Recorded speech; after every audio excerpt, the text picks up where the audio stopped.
Hello বন্ধুরা, আজকে আমরা অসাধারণ একটি মুভি সম্পর্কে জানবো। মুভিটিতে আমরা দেখি আমাদের সবার ছোটবেলার সুপারস্টার জন সিনা যখন রেসলিং ছেড়ে বার সিঙ্গার হয়ে যায় এবং সে টাকার বিনিময়ে ফেক র্যান্ডের অভিনয় করে। তো চলো আমরা দেখি জন সিনার এই নতুন কাজ করতে গিয়ে কি হয়। মুভিটির নাম হচ্ছে রিকিস টিনিকি 2024, যে মুভিটির আইএমডিবি রেটিং হলো 10-এ 6.2 এবং এটি রটেন টমেটোতে 69% রেটিং পেয়েছিল, যার মানে বুঝতে পারছো মুভিটি একদমই এবং মুভিটি বেশ মজার। তো চলো আমরা সিনেমার মূল কাহিনীতে চলে যাই। সিনেমার শুরুতে আমরা তিনটি দুষ্ট ছেলেকে দেখতে পাই যারা হ্যালোইনের রাতে ঘুরে বেড়াচ্ছিল এবং ক্যান্ডি সংগ্রহ করছিল। তো তাদের একই নেইবারহুডে একটি বাড়ি ছিল যারা কখনোই তাদের ক্যান্ডি দিত না এবং তারা প্ল্যান করে যে এবার তাদেরকে শিক্ষা দিতে হবে, তাই তাদের যেই কথা সেই কাজ। এবং তারা প্ল্যান করে যে একটি ব্যাগে কুকুরের গু নিয়ে সেটা বাড়ির সামনে রেখে এসে আগুন জ্বালিয়ে দেবে এবং বাড়ির মালিক যখন বের হবে তখন সেটা পা দিয়ে নিবাতে গিয়ে পাড়া দিয়ে লেটা বেটা হবে। তো তাদের যেই বুদ্ধি সেই কাজ। তারা একটি ব্যাগের ভেতর কুকুরের গু নিয়ে এসে সেটি দরজার সামনে আগুন জ্বালিয়ে রেখে যায় এবং দূরে গিয়ে অপেক্ষা করে যে কখন বাসা থেকে মালিক বের হবে এবং পাড়া দিয়ে আগুন নিভাতে গিয়ে গু দিয়ে লেটা বেটা হবে। কিন্তু সমস্যা হয় সেই বাড়ি থেকে কেউ বের হয় না এবং আরো উল্টো বাতাসে আগুন ছড়িয়ে যেতে থাকে এবং পাশে রাখা হ্যালোইন উপলক্ষে কাকতারত আগুন ছড়িয়ে যায়। আগুন বড় হয়ে যাওয়া শুরু করে এবং পারলে বাড়িতেও ছড়িয়ে যাবে। তো ছেলেরা সেটা থেকে ভয় পেয়ে যায় এবং চলে আগুন নিভাতে। তারা আগুন নিভানোর জন্য বাতাস দেয় এবং সেই বাতাসে আগুন আরো বড় হয়ে যায়। তো সেখানকার এক শিশু বলে যে 911-এ কল করতে। তাদের যে লিডার ছিল সে উল্টো বলে, ডুড তুমি অনেক ওভাররিয়েক্ট করছো, এই আগুন এমনিই নিভে যাবে। কিন্তু যখন থেকে আগুন নিচ্ছে না তখন সেই বলে আমাদের 911-এ কল করতে হবে। এবং তারা যাওয়ার সময় একটি জ্যাকেটে রিকিস টিনিকি নাম লিখে যায় যাতে সেখানে পুলিশ এসে চিন্তা করে রিকিস টিনিকি নামে এই কাজটি কেউ করেছে এবং তাদেরকে ট্রেস না করে। তো এভাবে তারা পার পেয়ে যায় এবং তারা এই বুদ্ধি খাটিয়ে আরো অনেক আকাম করে এবং তার নাম দেয় রিকিস টিনিকি। এটি তাদের অভ্যাস হয়ে যায়। পরের সিনে আমরা দেখি তারা সবাই বড় হয়ে গেছে, তাদের বউ বাচ্চা আছে, কিন্তু তাদের মধ্যে একটি জিনিস রয়ে গিয়েছে, তা হলো বন্ধুত্ব এবং তারা একে অপরের খুবই ক্লোজ। তো সেখানে এসটি আসে এবং ডিনও সেখানে ছিল। ডিনের ফোনে কল আসে রিকিস টিনিকি নামে এবং ফোন করে বলে তার ক্যান্সার আবার ব্যাক করেছে এবং তার আরেকটি টেস্টিকেলও কেটে ফেলতে হতে পারে। তারা রিকিস টিনিকি নামে একটি ক্যারেক্টার তৈরি করেছে এবং তার আরেক বন্ধুই কল করেছিল। তো তার বউ রিকিস টিনিকির এই দুর্দশার কথা শুনে বলে গিয়ে তার সাথে দেখা করতে। সেখানে এসটি প্রথমে না যাওয়ার ভান করলেও ওরে রাজি হয়ে যায় এবং ডিন ও এসটি সিদ্ধান্ত নেয় সেখানে যাবে। তো তারা পরের দিন সকালে বেরিয়ে পড়ে অন্য স্টেটে যেতে, কারণ তারা বলেছিল রিকি অন্য স্টেটে থাকে। স্টেটটি হলো নিউ জার্সি, অ্যাটলান্টা। তো তারা প্লেনের টিকিট কেটে এবং সারা কনসার্টে যায়, মজা করে এবং তারপরে আবার বারে যায়। বারে গিয়ে মদ খেতে থাকে। তখন সেখানে রড নামে জন সিনা আসে এবং সে তাদেরকে তার পরিচয় দিয়ে বলে সেই এই বারেই গান গায়। সেখানে সে গিয়ে বলে সে টাকার বিনিময়ে ছোটখাটো অভিনয়ের কাজ করার চেষ্টা করে এবং বারে মাস্টারবেশন ফ্যান্টাসি নিয়ে অনেক রকম গান গায় এবং সে বাচালের মতো পেচাল পারতে থাকে। মানে জন সিনা যেহেতু গরিব তাই বিভিন্ন মানুষের সাথে বন্ধুত্ব পাতিয়ে মাংনা ভটকা খায়। তো সেখানে থাকা এসটি একসময় বিরত হয়ে যায় এবং জন সিনাকে সেখান থেকে প্রস্থান করতে বলে। জন সিনা উপায় না পেয়ে সেখান থেকে প্রস্থান করে। তো এটি ডিন এর খারাপ লাগে এবং ডিন ভাবে যে তার সাথে এরকম আচরণ করা ঠিক হয়নি। ডিন যায় জন সিনার কাছে ক্ষমা চেতে এবং জন সিনা বলে এটি কোনো সমস্যা না এবং তখনই জন সিনা দেখে দুইজন লোক তার সাথে দেখা করতে এসেছে। তো জন সিনা ভাবে এগুলো কে না কে। জন সিনা ভয় পেয়ে পালিয়ে যায় এবং ডিনকে বলে এরা হলো আমার কেজি ফ্রেন্ডস যাদের থেকে সে পালিয়ে থাকার চেষ্টা করছে এবং ডিনকে একটি কার্ড দেয় যে প্রয়োজনে তার সাথে যোগাযোগ করতে। ডিন সেখান থেকে কার্ড নিয়ে প্রস্থান হয়ে যায় এবং স্পটে ব্যাক করতে তার মোবাইল ফোনে দেখে অনেকগুলো কল এসেছিল এবং মেসেজে লেখা ছিল যে এসটির বউয়ের বাচ্চা 6 সপ্তাহ আগেই ডেলিভারি হবে, তো তাদের ইমিডিয়েটলি ব্যাক করতে হবে। তারা ইমিডিয়েটলি প্ল্যানিং করে ব্যাক করে এবং হসপিটালে যায় বাচ্চার ডেলিভারি দিতে। সেখানে এসটির বাচ্চা হয়, এসটির বাচ্চা কোলে নেয় এবং আদর করে। তো তারা রিকিস টিনিকির কথা জিজ্ঞাসা করলে তারা বলে যে রিকিস টিনিকি আমাদেরকে মিথ্যা বলেছে, তার কোনো ক্যান্সার ছিল না, বরং সে 5 বছর ক্যান্সার ফ্রি থাকায় সেটা সেলিব্রেশন করতে আমাদেরকে ডেকেছিল। তো ডিন এর যে শাশুড়ি আছে সে বলে তার ছেলের সার্কোমাইজেশন সেরিমনিতে রিকিস টিনিকে আমন্ত্রণ করতে। তো তারা তিন বন্ধু বলে হ্যাঁ তারা চেষ্টা করবে। তো তারা তিন বন্ধু হসপিটাল ছেড়ে চলে যায় এবং তারা পরের দিন আবার সকালে মিট করে যে যেহেতু রিকিস টিনিকি নামে কেউ নেই তো তারা কিভাবে একজনকে আনবে এবং রিকিস টিনিকি নামে দেখাবে। পরে ডিন বলে আমার একটা আইডিয়া আছে, আমরা যেহেতু রড এর সাথে পরিচিত হয়েছিলাম, আমরা যেহেতু জানি অ্যাটলান্টায় রড টাকার বিনিময়ে অভিনয় করে, হোয়াট ইফ যে আমরা তাকে এনে টাকার বিনিময়ে অভিনয় করাই রিকিস টিনিকি নামে। তো এই প্ল্যানটা তাদের কাছে লেজিট মনে হয় এবং তারা সেটাই করার সিদ্ধান্ত নেয়। তো আমরা দেখতে পাই জন সিনা বিভিন্ন রকম চরিত্রে গান গাচ্ছে। তো সে সেখানে মাস্টারবেশন নিয়ে অনেক গান গায়। তো সেখানে গান গায় oh baby I must bet everyday, baby I must bet everyway. তো সে ব্রিটিশ স্পিয়ার সেজে পারফরমেন্স করে নিচে নামছিল। তখনই রেস্টুরেন্টের একজন লোক বলে সেই দুই লোক তার জন্য আবার এসেছিল তাকে খুঁজতে। জন সিনা শুনে ভয় পেয়ে যায় এবং পর্দার আড়াল থেকে দেখে সে পালানোর সিদ্ধান্ত নেয়। সে রেস্টুরেন্টের শেফের রুমের ভেতর ঢোকে এবং তার ভেতরের জানলা দিয়ে পালিয়ে যায়। সেখান থেকে লাফ দিতে গিয়ে তার বিয়ারের বোতলও ভেঙে যায়। সে আর কি করবে, সে রাস্তার উপর পড়া বিয়ারটুকু চেটে চেটে খায়। তখনই তার কাছে কল আসে, যেটি ছিল ডিন এর। ডিন বলে, তোমার জন্য একদিন একটি কাজ আছে, তুমি কি সেটি করতে পারবে? রড বলে, দাঁড়াও, আমি স্কেজুয়াল থেকে জানাচ্ছি। সে জানায় যে হ্যাঁ, তার স্কেজুয়াল ফ্রি আছে। তো পরের সিনে আমরা দেখি ডিন এরসলি একটি নিউজ করছিল। এই সাংবাদিক তার একটি নিউজ করতে হচ্ছিল, যেখানে একটি গল্ফ ক্লাবে একটি রাজাহাঁস গল্ফের সাদা বলকে ডিম ভেবে সেখানে 7 দিন ধরে তা দিচ্ছে এবং সেখান থেকে উঠে না। সেখানে ডিন যাওয়ায় ডিনকে সে বলে, আমার জার্নালিস্ট হয়ে আজই আজে বাজে খবর সংগ্রহ করতে হচ্ছে। ডিন তখন বলে, এটাকে আমি এখনই উঠিয়ে ফেলতে পারবো। তাই ডিন তার কুকুরকে ছেড়ে দেয় রাজহাঁসকে উঠানোর জন্য। কুকুর রাজহাঁসকে গিয়ে খেদাতে শুরু করলে রাজহাঁস আরো উল্টো কুকুরের বেল ধরে তাকে পানিতে নিয়ে যায় এবং সেখানে প্রায় ডুবিয়ে মেরে ফেলার চেষ্টা করে।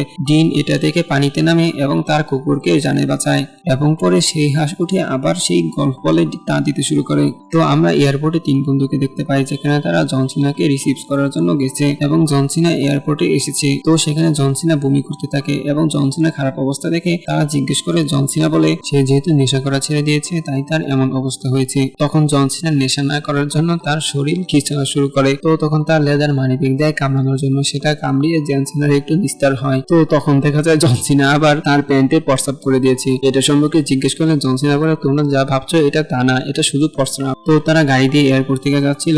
সেখানে তাকে বলা হয় যে তাকে অর্ধেক অ্যাডভান্স পেমেন্ট দিবে এবং অর্ধেক পেমেন্ট তার কাজ শেষ হওয়ার পরে দিবে। তো সে ওয়াস্পের বাড়িতে থাকার সিদ্ধান্ত নেয়। তো তাদের বেবির সার্কুমাইজেশন সেরিমনি শুরু হয়ে যায় এবং এইদিকে আমরা দেখি রড ও ওয়াস্প সেখানে যাওয়ার জন্য প্রস্তুতি নিচ্ছে। সেখানে রাবি যে সার্কুমাইজেশন করাবে তার সাথে এসটি এবং ডিন গল্প করছিল। তো রড ও ওয়াস্প সর্বশেষ একবার প্রস্তুতি নিয়ে সেখানে পরে ডিন এর শাশুড়ি বলে যে রিকিস্তিনিকি নামে কেউ আসলে আসবে না, তাই না? কারণ রড এর শাশুড়ি সন্দেহ করতো যে রিকিস্তিনিকি নামে কেউ নেই এবং এটিকে তাদের বানানো গল্প মনে করতো।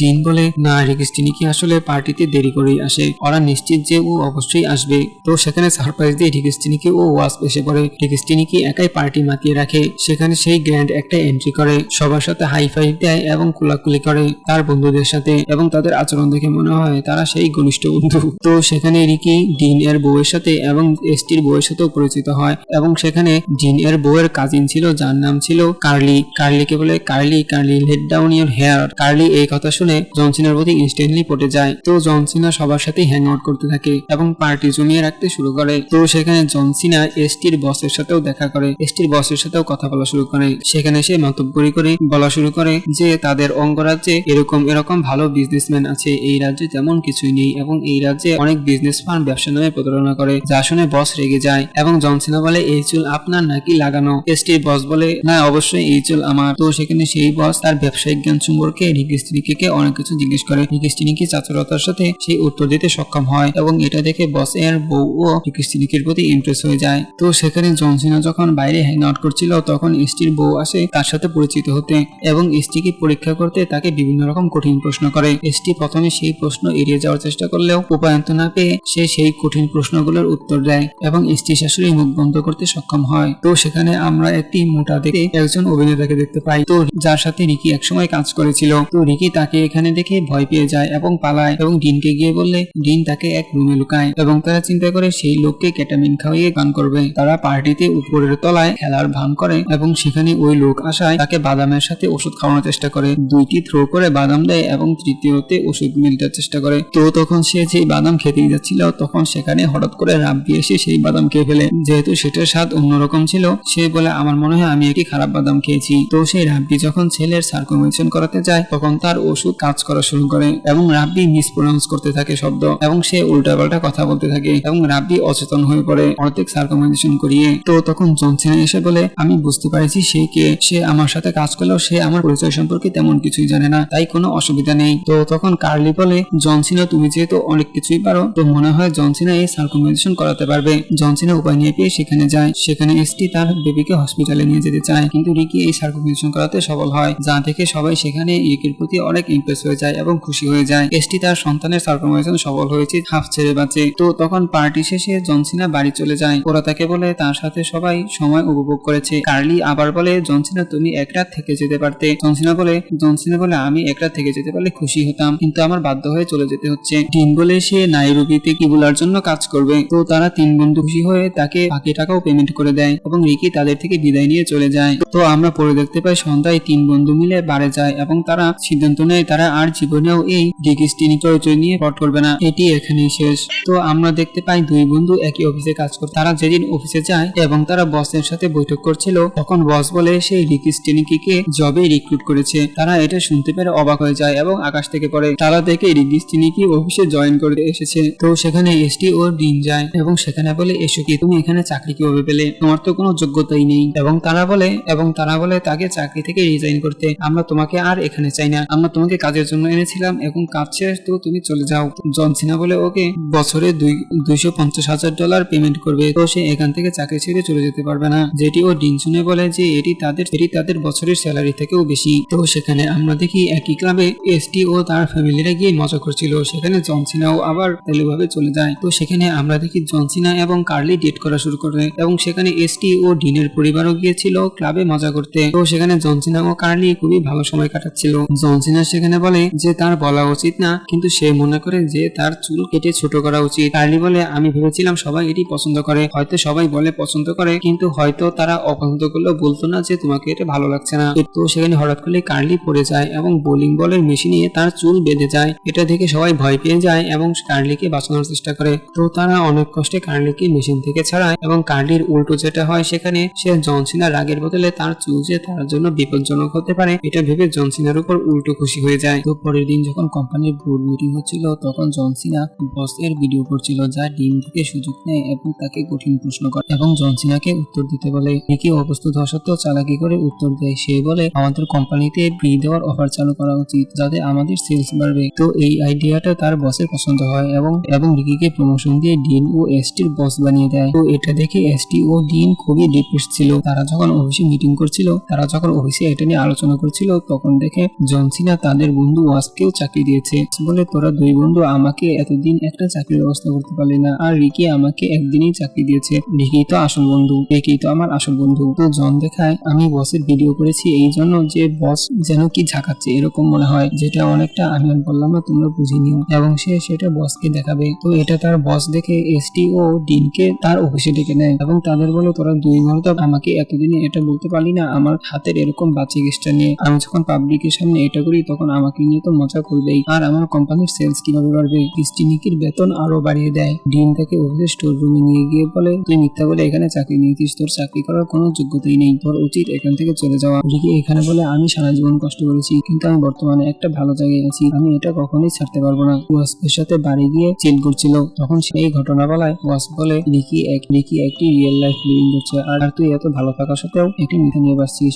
তোরা তাদের বউকে শুধু মিথ্যা কথা বলিস। ডিন সিদ্ধান্ত নেয় সে তার বউকে সবচেয়ে সঠিক বলে দেবে। সে বাড়িতে যায় এবং তার বউকে বলে যে রিকি স্টিনিকি সম্পর্কে তারা কত মিথ্যা বলেছে। তার বউ তার উপর রাগ করে এবং চলে যায়। তো পরের দিন আমরা দেখি অফিসের একটি ইনভেস্টমেন্টের জন্য বড় একটা পার্টি ছিল, যেখানে অনেক বড় বড় ইনভেস্টররা আসবে এবং কোম্পানির বস ঠিক করেছিল রিকি এখানে স্পিচ দেবে, কারণ রিকি তাদের সবচেয়ে ভালো এমপ্লয়ি। কিন্তু ডিন এখানে এসে বলে যে রিকি নামে কেউ নেই এবং রিকি এখানে আসবে না। বস রাগ করে যে রিকি সম্পর্কে তুমি এসব কি আবল তাবল বলছো। সে রাগ করে তার চাকরি ফায়ার করে দেয়। তখন আমরা দেখতে পারি রিকিকে নিয়ে একটা ডকুমেন্টারি প্রচারিত হয়। এটি আসলে রেকর্ড করেছিল ডিনের বউ রিকি সম্পর্কে জানতে পেরে, যে রিকি কিভাবে সারা জীবন কষ্ট করা সত্ত্বেও এখনো এত পরিশ্রমের পরে ভালো একটা জায়গায় এসেছে। এখানে দেখানো হয় রিক সারা জীবনের কষ্টের কথা এবং সে কিভাবে হার্ডশিপ করে আজকে এই ভালো জায়গায় এসেছে এবং কোম্পানির হাল ধরেছে। এটা থেকে সব ইনভেস্টররা খুশি হয়ে যায় এবং তারা চিন্তা করে এই কোম্পানির লোক এত ভালো যে তারা সবাইকে সহযোগিতা করে এবং টিম হিসেবে কাজ করে, তাই এই কোম্পানিতে ইনভেস্ট করলে তারা আমাদেরকে ধোঁকা দেওয়ার চান্স নেই।